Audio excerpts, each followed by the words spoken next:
अयोध्या में राम मंदिर को लेकर समाजवादी पार्टी के नेता स्वामी प्रसाद मौर्य की तरफ से एक बार फिर से विवादास्पद बयान दिया गया है। साल 1990 में अयोध्या में कार सेवकों पर गोली चलवाने की घटना का जिक्र करते हुए स्वामी प्रसाद मौर्य ने उस घटना को लेकर उत्तर प्रदेश की तत्कालीन मुलायम सरकार का बचाव किया।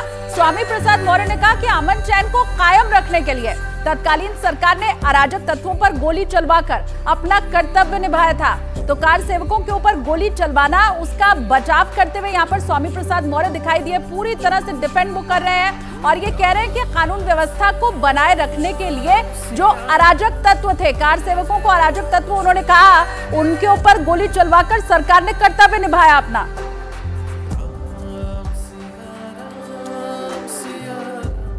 अयोध्या में राम मंदिर पर घटना घटी थी, वहां पर बिना किसी न्यायपालिका के निर्देश के, बिना किसी प्रशासनिक आदेश के बड़े पैमाने पर अराजक तत्वों ने जो तोड़फोड़ की थी, तत्कालीन सरकार ने संविधान की रक्षा के लिए, कानून की रक्षा के लिए, अमन चैन कायम रखने के लिए उस समय जो गोली चलवाई थी वो सरकार का अपना कर्तव्य था, सरकार ने अपना कर्तव्य निभाया था।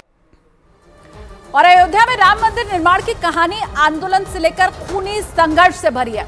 आज से 33 साल पहले अयोध्या के हनुमानगढ़ी जा रहे कार सेवकों पर गोलियां चलाई गई थी।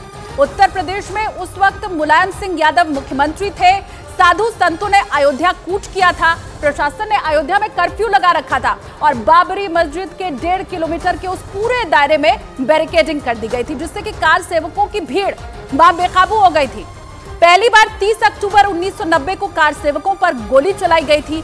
5 लोगों की उस वक्त यही गोली चलने की वजह से मौत हो गई थी। कार सेवकों की मौत के बाद अयोध्या से लेकर पूरे देश में माहौल गर्मा गया था।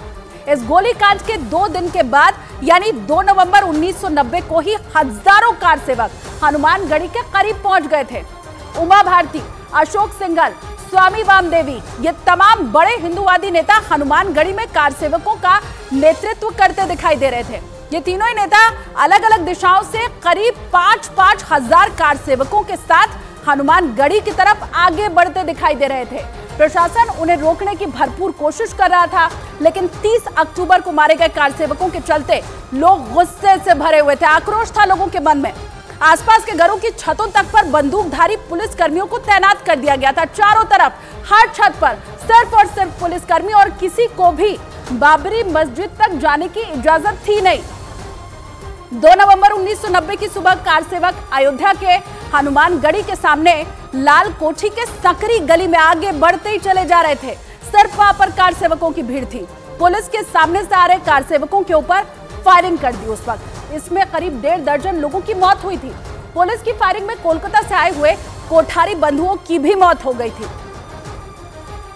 और इस वक्त न्यूज 18 इंडिया के अमित पांडे हमारे साथ जुड़े हुए हैं, उनका मैं रुख कर लेती हूँ। अमित, एक तरफ तो चारों तरफ हर्षोल्लास दिखाई दे रहा है, लोग तैयारी कर रहे हैं 22 तारीख की, विपक्ष को भी निमंत्रण मिल रहा है, और वहीं दूसरी तरफ स्वामी प्रसाद मौर्य जैसे नेता ये कह रहे हैं कार सेवकों के ऊपर जो गोली चलाई गई वो जायज थी, ठीक था, बिना उसके कानून व्यवस्था बनी नहीं रह सकती थी। अमित, देखिए, स्वामी प्रसाद मौर्य पहले भी अपने इस तरीके के बयानों के लिए चर्चा में आते रहे हैं और अब जब राम मंदिर को लेकर उन्होंने ऐसा बयान दिया है तो जाहिर सी बात है कि अयोध्या के लोग हैं वो उनके लिए एक चौंकाने वाला बयान है। इस वक्त हम मौजूद हैं यहाँ पर हनुमानगढ़ी मंदिर, एक और हनुमानगढ़ी मंदिर है रकाबगंज में, और 4थी पीढ़ी के इस प्राचीन मंदिर के पुजारी हैं पवन मिश्रा जी और अन्य लोग अयोध्या के हैं। हम उनसे बात करते हैं। पुजारी जी, आप चूंकि संत समाज से भी ताल्लुक रखते हैं, तो स्वामी प्रसाद मौर्य ने अगर ये बयान दिया, किस तरीके से आप देखते हैं? स्वामी प्रसाद मौर्य को मैं पहली बात तो ये कहना चाहूँगा कि ये या तो पागल हो चुका है या विक्षिप्त है। ऐसे व्यक्ति का सरकार को चाहिए कि निश्चित रूप से इलाज करे, नहीं तो हिंदू समाज भी इलाज करना जानता है। ये हमारे सहनशीलता की परीक्षा ना ले, और जिस भी पार्टी में ये है उसे चाहिए कि वो इसके ऊपर कंट्रोल करे। आपका क्या कहना है? हमारा कहना है इनका बहुत बेतुका बयान है, हम इनका समर्थन नहीं करते, और इनको इनकी जिस पार्टी में है इनके ऊपर बैन लगाना चाहिए इस बात के लिए। लगातार पंडित जी आए दिन ये इस तरीके वो बयान देते हैं, तो बतौर संत समाज से जुड़े होने के नाते आप मांग क्या करते हैं अभी? देखिए, राजनीति में ये कुछ भी कर सकते हैं, लेकिन राजनीति में हमारे धर्म को ये आरोपित करना, इस तरीके से इस पर लांछन लगाना, ये ठीक बात नहीं है। संत समाज अपने आप में भजन ठीक है, अमित लौट रहे हैं आपके पास में।